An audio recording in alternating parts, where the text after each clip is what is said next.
Hey, it's Mr. Bloom again, back again for the second video of the day. Now, you're going to need this video to answer one of the questions on your Tides check-in, so pay close attention. So, this website is going to give us Tide information for lots of different places. Now, this website will be linked to the Google Classroom post for today.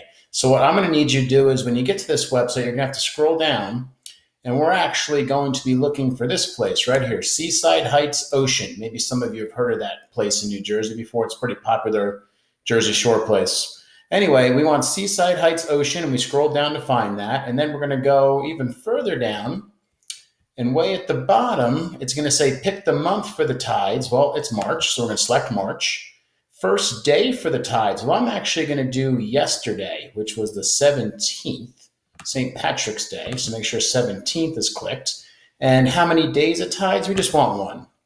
So we're going to get the tides.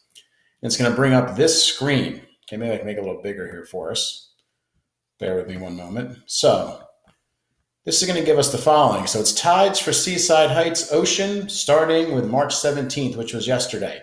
So some important stuff. Well, it says the day, Tuesday. There's 4 tides each day on the 17th. And then it tells us the high tide, followed by a low tide, high tide, low tide.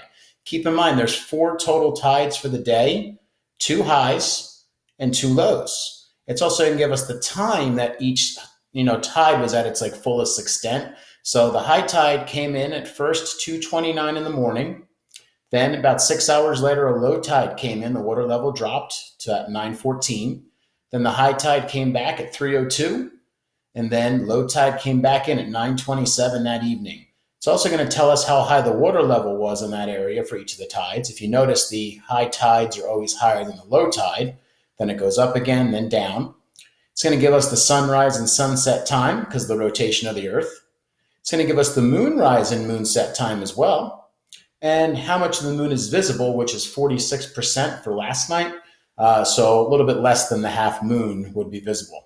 So you're going to need this site to answer one of the questions on your check-in that's going to have you look up information for today, which is March 18th.